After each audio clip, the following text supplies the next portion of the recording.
Hello there, this is D, and welcome to episode 77 of the Benzo Free Podcast. Wow, a lot has happened. I'm not sure where to start. Sorry I didn't get the podcast episode out on time on the first of the month, but here it is, a week late, and thanks for sticking with me. You know, I do want to open with one thing here, and it's a bit heavy. And that is, I would like to dedicate this episode of the podcast. It's the first time we've ever dedicated an episode of the podcast to someone that I can recall, but I'd like to dedicate this episode to David. David is the brother of a good friend and long-time listener of the podcast, and he tragically is no longer with us. I don't want to share names or last names or much more than that out of respect for the family, but I can tell you that it appears his death is likely due to a combination of opioids and a recent prescription from his doctor for Xanax. Why? Why is this still happening? About 30% of opioid overdose deaths also include benzos. There's even an FDA black box warning about this, issued in 2016, and yet it still happens. Please know what drugs you are taking. And if you're at all concerned, talk with your doctor. Opioids and benzos do not mix well and can lead to death if not careful. And to my dear friend and her family who are mourning this loss, our thoughts and prayers are here with you. This one's for David.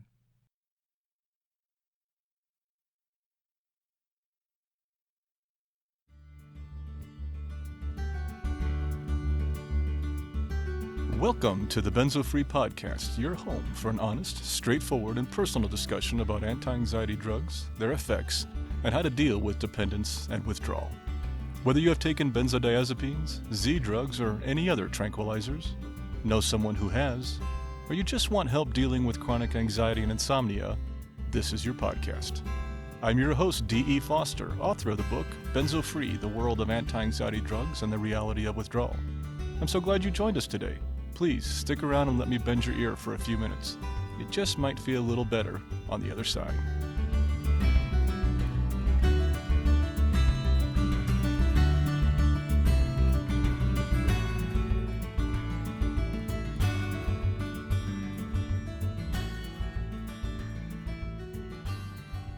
Now, that being said, I'm going to try to get me emotionally back to the podcast here.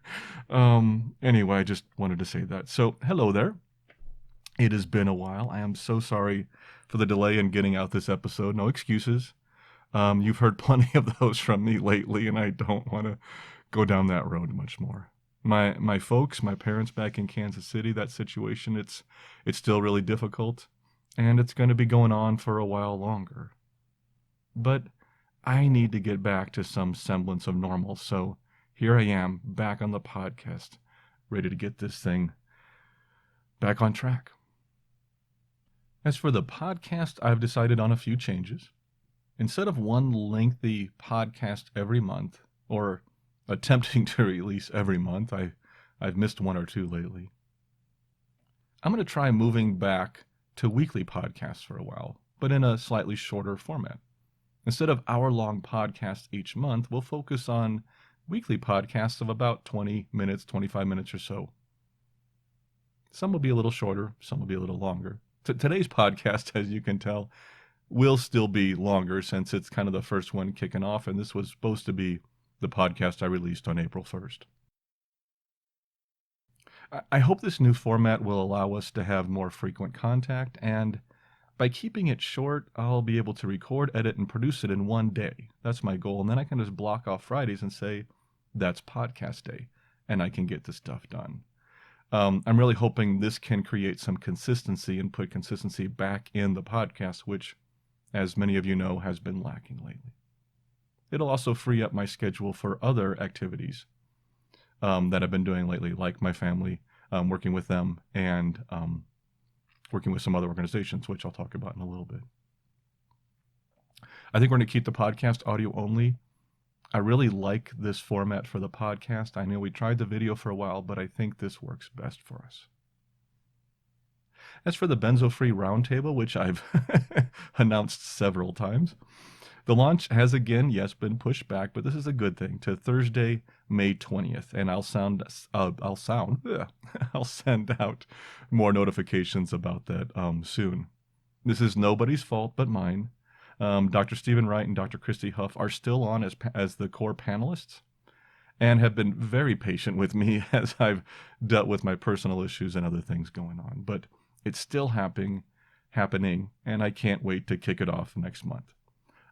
As you can tell right now, too, I'm having a few flubs here, and I'm leaving some of those in because, again, as I go to this weekly podcast format, I'm also going to keep it a little more real, and I'm going to try to do a little less editing on it. We'll do some, but not as much. So, I don't know. I like this direction. I'm sure you'll let me know what you think. As for Easing Anxiety, our YouTube channel, well, it's not dead, I promise you, but it may be without some new content for a while. It's just not the top priority. I want to keep it going, but there are other things right now that are taking that priority, like my family. The podcast is my number one priority, and I want to make sure that keeps going. And new advocacy, and a new, let's slow down. We can do this, D. And a new advocacy position. See, there you go. That'll talk about more here in a bit.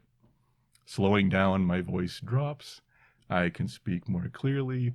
But when I talk to you, sometimes I get excited and I speed up, and then I start to mess up on what I say and stuff like that. Anyway, so let's slow down and bring it back to the normal podcast pace and tone. But if you'll stay tuned, when I have time, I promise I will put new videos up on that channel. But the podcast right now is our flagship, and I want to keep that going. I don't want to lose much momentum there. That's just too important, and I can't wait to kick off the roundtable. So those I'm going to focus on for a bit. Today, our format will include our introduction, which you just heard, our spotlight, Benzo News, Benzo Stories, and Moment of Peace. There's no mailbag or feature today, but the mailbag will be the core of next week's episode. Now that we're doing these a little shorter, some of the different sections of the podcast will appear in different weeks. And sharing the mailbag next week is when I get to share your comments and questions and suggestions, and I really look forward to that one. And of course, as always, before we move on, I'd love to hear from you. Comment on our videos on YouTube, on our podcast posts, via our feedback form on our website at easinganxiety.com/feedback. And while you're there, perhaps you might want to subscribe to our mailing list. Or even, donate to support the work we do. Trust me, every little bit helps, and thank you to those who have been helping out.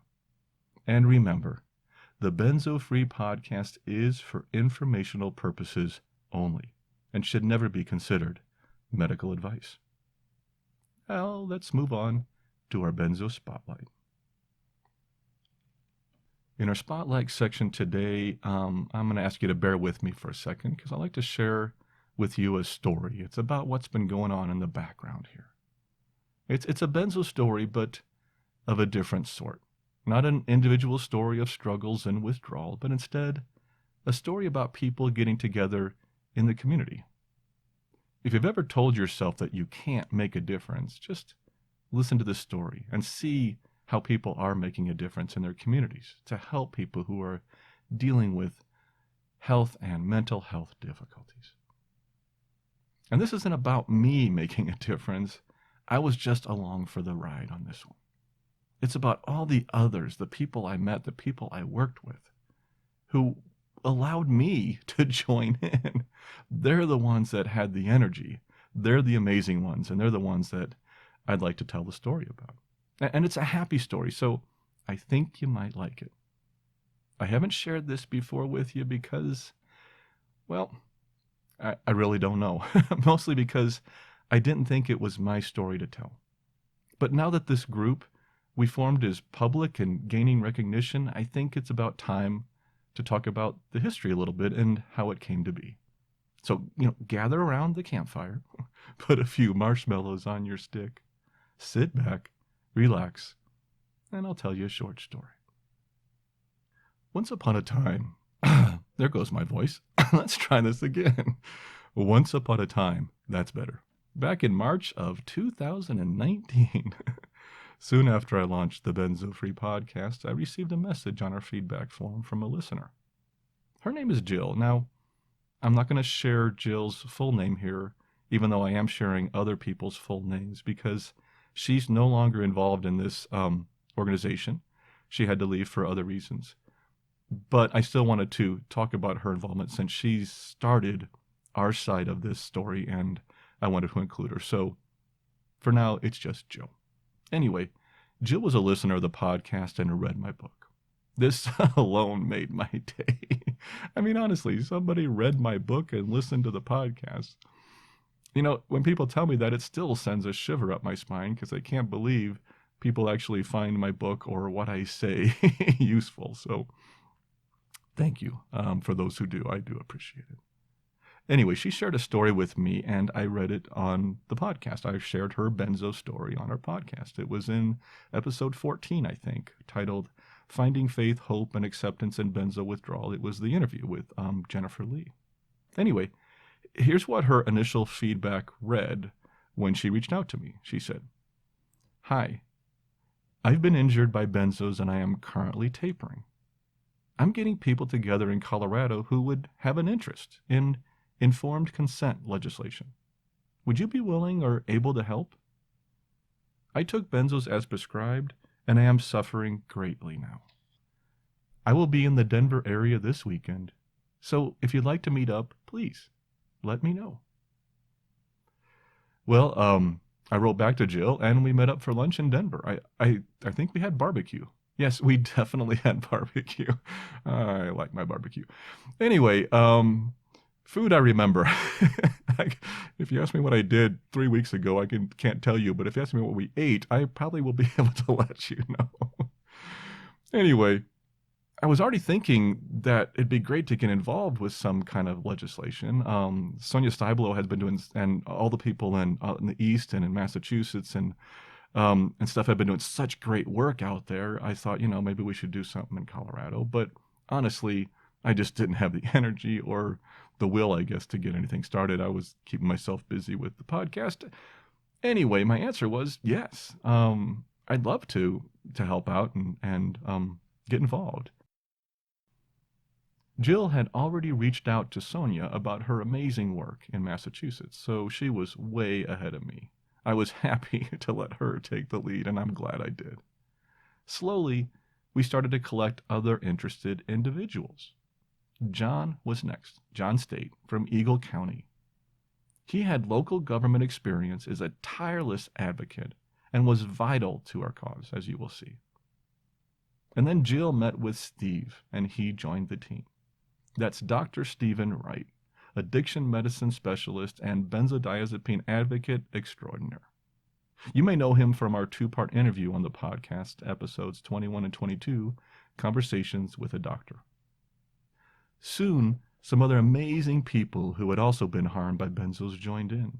Dr. Christy Huff, a cardiologist who is on the board of Benzodiazepine Information Coalition, and was also on our podcast on episodes 44 and 45, A Conversation with Dr. Christy Huff. Jane McCubry, PhD, a researcher who designed and implemented the Benzos survey with Christy Huff. And Terry Schreiber, founder of the Schreiber Research Group, a nonprofit dedicated to research awareness and community outreach related to addiction-prone substances. They work with opioids and benzodiazepines. All exceptional professionals with amazing backgrounds. And we started to meet. And we became friends. Good friends, I dare say. Jill, John, Jane, the 3 J's as I called them, Christy, Terry, Steve, and me.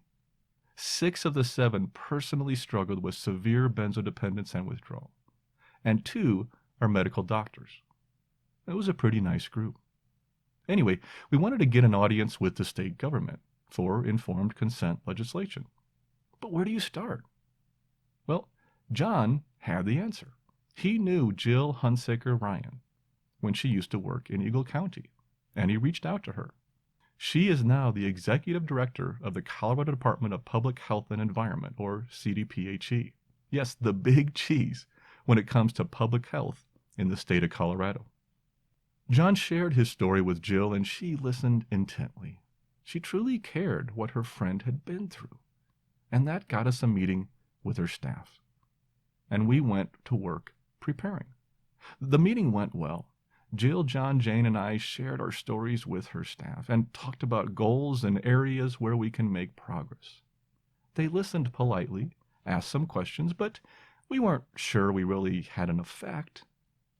And we learned a few things. We realized that for us, perhaps, pursuing legislation for informed consent at this juncture may not be our best approach, may not be where our energies need to be geared towards. The break came when the CDPHE tied benzodependence to suicide risk. The governor had reducing the state's suicide rate as a priority, and here was a new angle to take for that. And from there, it steamrolled. We finally got invited to the big meeting and learned that others in the state had also been working on this problem. It wasn't just us. We just didn't know who each other was. And this meeting with the state was that introduction. Well, we couldn't really go to the meeting if we didn't know who we were, so we decided to give our little group of 7 a name.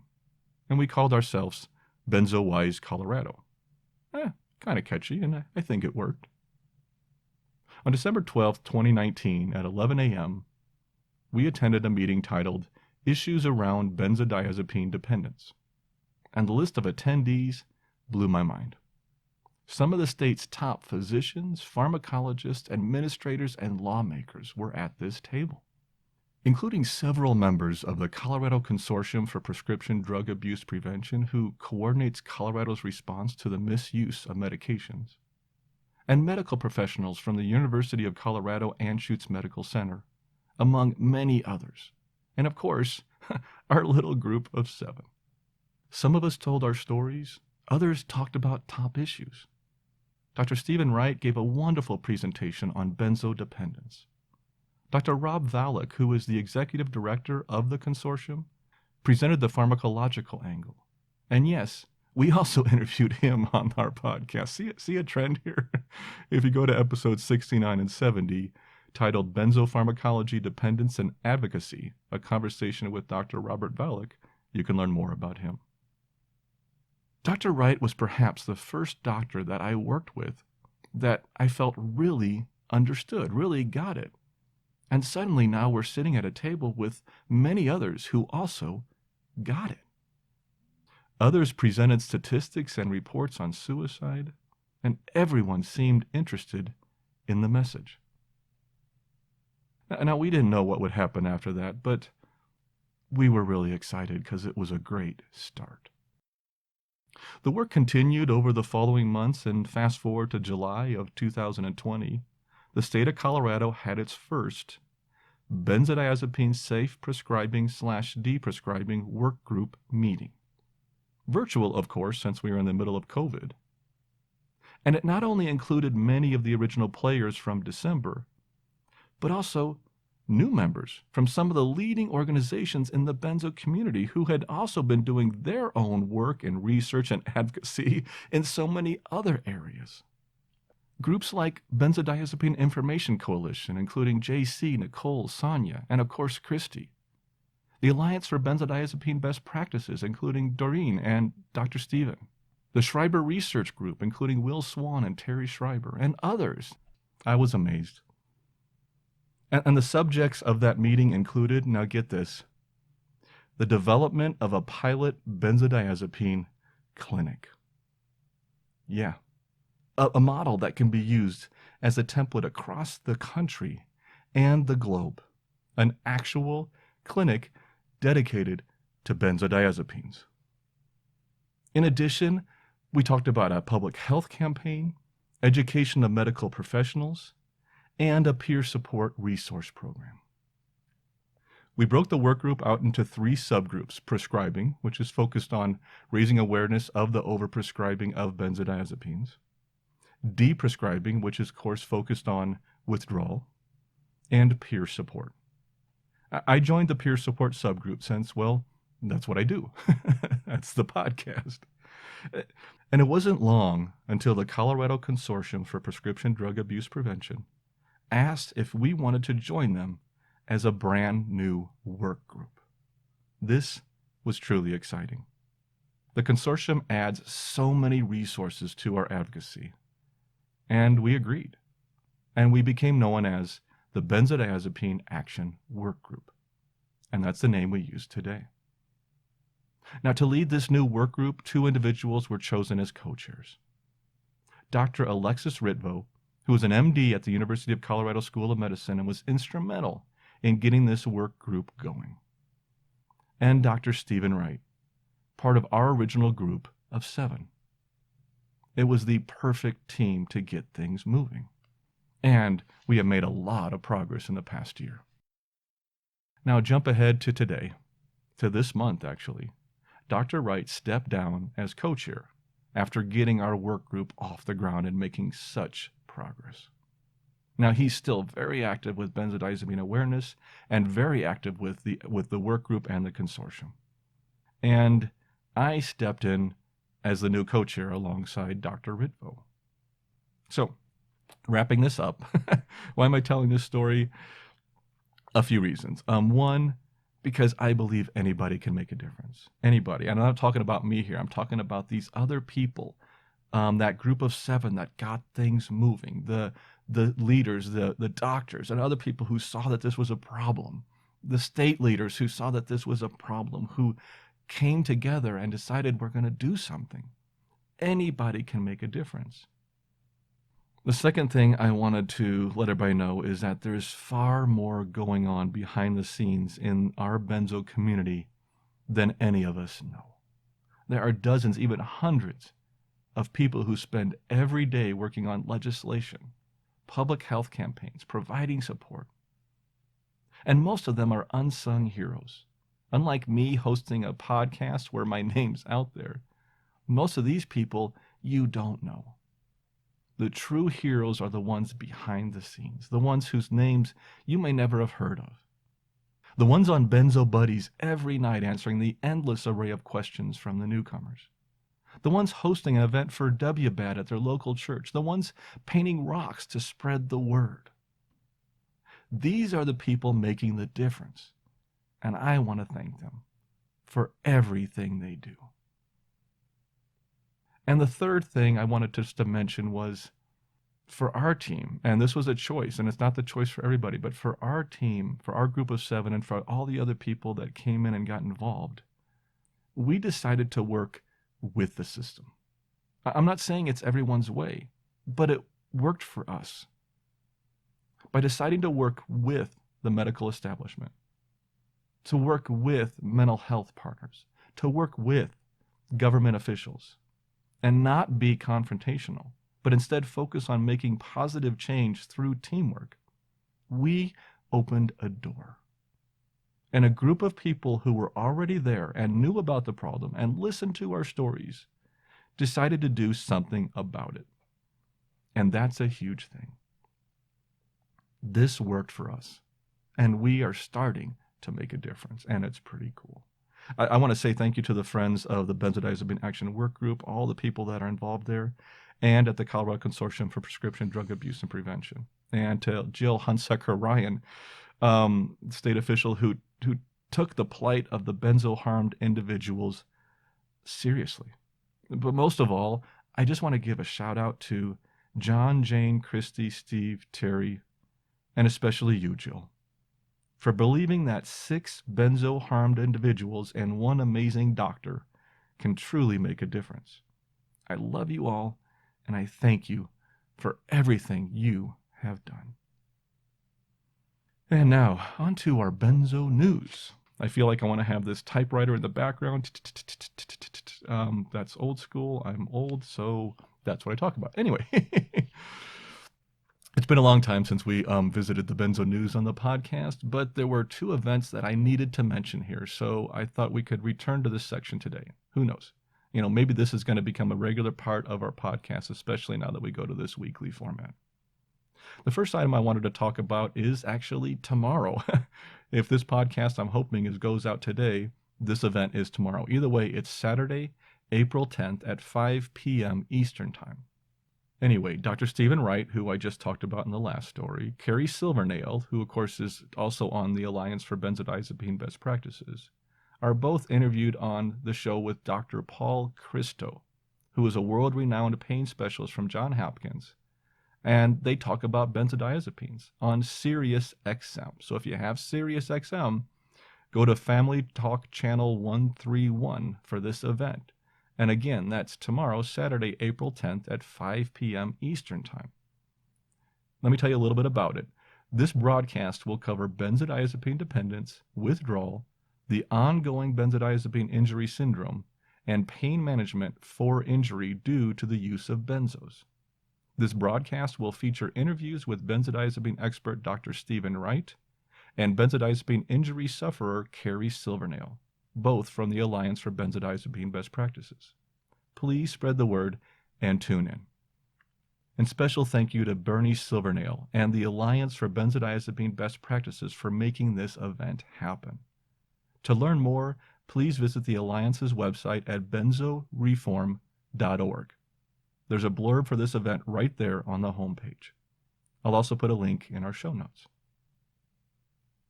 The second event is on Tuesday, April 27th. The Benzodiazepine Action Work Group, yes, the one I just spotlighted in our last section, is hosting a virtual screening of the film Medicating Normal. If you haven't seen this film, I recommend checking it out. And this will be followed by a post-screen panel discussion and Q&A. The panelists for this event include Alexis Ritvo, MD. She is a board-certified addiction psychiatrist and co-chair, like I mentioned earlier, of the Benzodiazepine Action Work Group. Leslie Brooks, MD, board-certified family physician and chief of addiction medicine for Summit Stone Health Partners. John State, a tireless patient advocate who is currently tapering from benzodiazepines and antidepressants, and is a member of the Benzodiazepine Action Work Group. Terry Schreiber, CEO-founder of the Schreiber Research Group, and who also struggled with benzodiazepine dependence, and is also a member of the Benzodiazepine Action Work Group.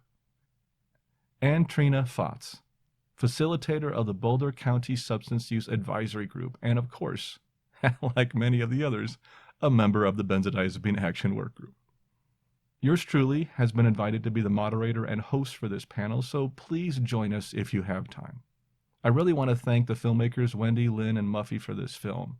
Angela Peacock also for all her amazing outreach she's been doing, and especially Nicole Lamberson, who has been our primary coordinator for this event and is just amazing. And yes, is also a member of the Benzodiazepine Action Work Group and is on the medical advisory board for Benzodiazepine Information Coalition. Tickets are available online for a recommended donation of $5. The easiest way to learn more and buy tickets is on the film's website at medicatingnormal.com. Just click on Watch the Film and scroll down to the April 27th event sponsored by Benzo Action Work Group. I really hope you'll join us. And that wraps up our news. If you know of any news items in the Benzo community you'd like us to cover, please send it to us via our feedback form at easinganxiety.com/feedback. And now let's move on to our Benzo Stories. Today I have two stories to share. One from Africa and a short update story from the U.S. Our first story comes to us from Nigeria. Godson was kind enough to share his story with us, and I thank him for his courage. But before we get into his story, I do want to place a disclaimer here. This story can be hard to hear since he discusses his struggles with severe symptoms. If this may be a trigger for you, it might be a good idea to skip this section. You can find a time index in our show notes and jump to the next section if you'd prefer. Okay, let's hear from Godson. Today I listened to your podcast on predominantly benzobelly and the testimony of the lady from Switzerland. I was blessed. My story started over 10 years ago. I had pains in my chest, so I was given Feldine injections. The pain would stop, but continue again 30 minutes later. When it persisted, I went to the hospital, where I spent some days in bed. I was treated, although medics didn't tell me what it was. But the gnawing pains persisted. At last, the doctor called me to his office inquiring about my personal life. After I replied to him, he concluded that the challenge was stress-related. But he didn't put me on any medication at the time. About 10 years ago, I was introduced to bromazepam, amitriptyline, and propanol with routine ulcer drugs. I've taken omeprazole daily for 10 years. When I started the benzo and antidepressant 10 years ago, I became well, and I gradually increased the dosage, but not too high. Later, I had hallucinations because I was also on Flutex. When I complained, the Flutex was removed and the bromazepam was replaced with nitrazepam. And then I Googled the dangers of benzos. By this time, I was on about 25 milligrams of nitrazepam daily. I really was enjoying it, most especially whenever I engaged in stressful activities. I would just gulp down 5 milligrams of benzos and all would be well. Whenever I traveled, I went with the wonder drug amitriptyline. I only took amitriptyline at nights because it made me drowsy. But with nitrazepam, I was okay all day, and even drove my car everywhere. So after finding out about the risks of benzos in March of 2020, I decided I must stop no matter the consequences, and my faith in Jesus. Actually, I started feeling condemnation for abusing this drug, not just as a Christian, but also as a preacher of the gospel. This is because I used old prescriptions to obtain benzos from the pharmacy, and to me, this was a sin. However, in March, all hell broke loose. I had burning heat sensations on my skin, which I alone saw and felt, plus strange smells like decaying animals. I also felt abdominal pain, which made me miserable. So I decided to move from my family to my elder brother's house, whose wife is a nurse and works in a hospital. They took me to the hospital. This first night, I lost all memory and also went into another world. But that lasted only one day. Then, panic attacks, fearfulness, restlessness, anxiety, insomnia, claustrophobia, vomiting, nausea, diarrhea, constipation, drastic weight loss. I had cold ice droplets on my skin, heat waves, dizziness, blurred vision, face pain, neck pain, twisted tongue, painful urination, wobbling legs, muscle tension, sensitivity to light and sounds, stomach pains, indigestion, bloating, bleeding hemorrhoids, tingling in the ears, burning heat sensations on the skin, pelvic pains, and the list goes on. After 4 months on amitriptyline, which I reduced the dosage of personally because of my fear, the psychiatric doctors stopped my appointments. So I moved back to my family. All of their symptoms had ceased, but the fearful physical ones rose up. The bloating and stomach pains are the worst. Initially, I could move around, but now 8 months into complete stoppage without tapering, to move around is very difficult. Now, I was blessed when a few months ago I came across Benzo Buddies. Although I've been very fearful, reading about the benzobelly syndrome gave me hope. It was today that I heard your podcast. In conclusion, I decided to trust God completely for my healing. The symptoms now is mostly the twisting like stomach pains, but I believe God that He will recover me completely. I don't know if anyone out there has been through it this way, but this is my story so far. Godson. Oh, thank you, Gudson. I'm sorry you're going through such a horrible time. And thank you for the courage to share your story here. And I'm so glad that you have your faith to rely on. Having some belief system to find comfort in can be a lifesaver for so many. And I'm glad you have that as your resource. And the combination of medications, it's so common with people on this podcast. So many of you have been prescribed multiple drugs, and it can be so confusing and distressing when you don't know which ones to take, which ones to taper, which ones to curse for causing problems. I know this is incredibly hard for you, and I hope you have found some solace in your faith and the support you have found online.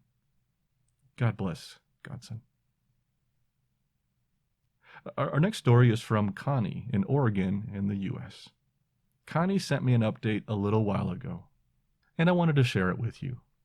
Connie writes, I'm still here, reading your emails and looking at the YouTube videos for easing anxiety, which I have shared with a few people.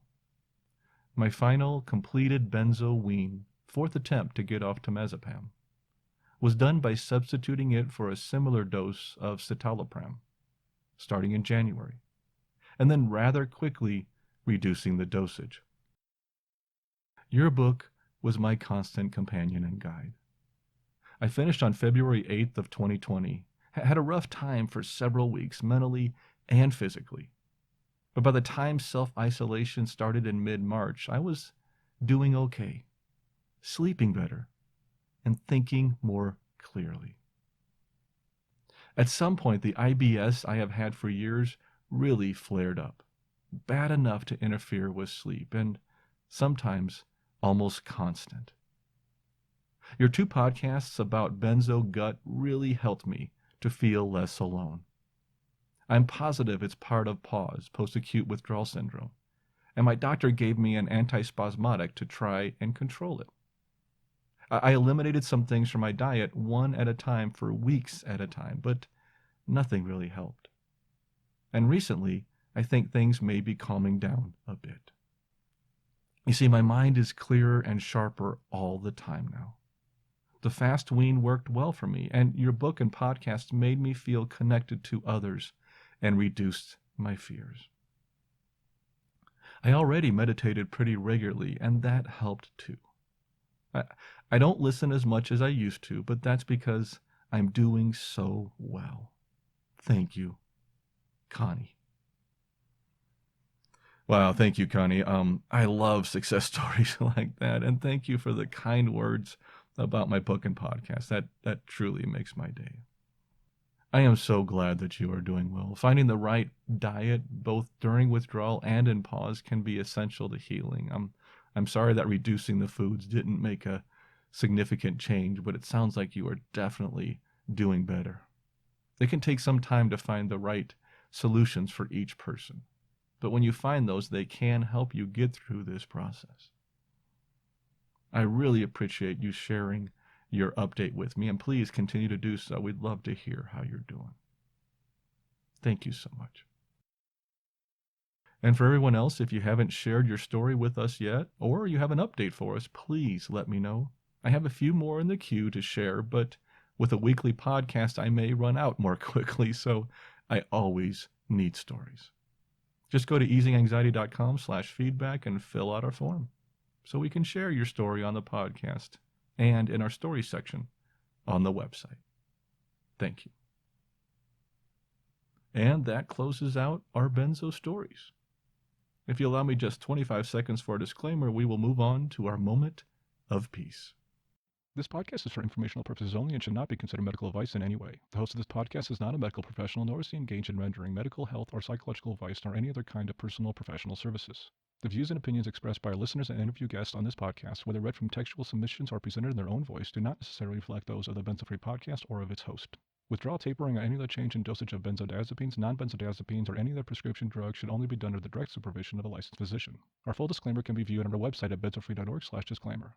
And that brings us to our closing, our moment of peace. It's just 1 minute, and it's an opportunity to quiet your mind a bit before you return to the chaos of the real world.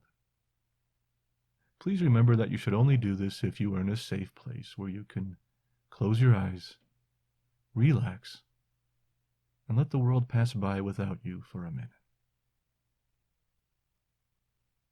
And today we're going to change up our moment of peace with our new format by shortening up our intro a bit and allowing you to get to the meditation sooner. We'll still start out with our 3 deep breaths, but then we'll move right into the relaxing sounds of nature or soft music and allow you to do your own meditation and ease the stress of your day. Let's get started. Close your eyes and relax. Take a deep breath in.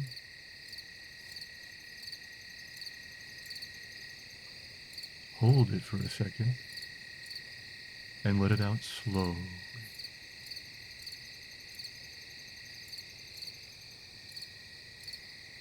Let's do that again. Take a deep breath in.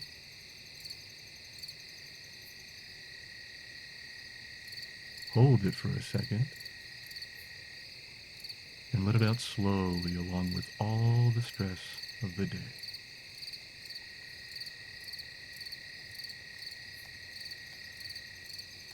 One more time. Take a deep breath in.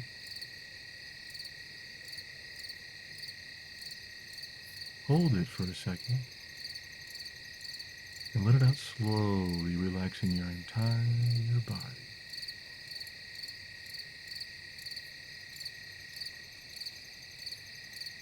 Now just breathe slowly and naturally and listen to the sounds of nature around you. Allow your entire body to relax as you focus on your breath and find the peace within. If your mind wanders, just gently bring it back to your breath. No judgment at all. Continue to do this for 1 minute.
Our next scheduled episode is episode 78, and it will be released on Friday, April 16th.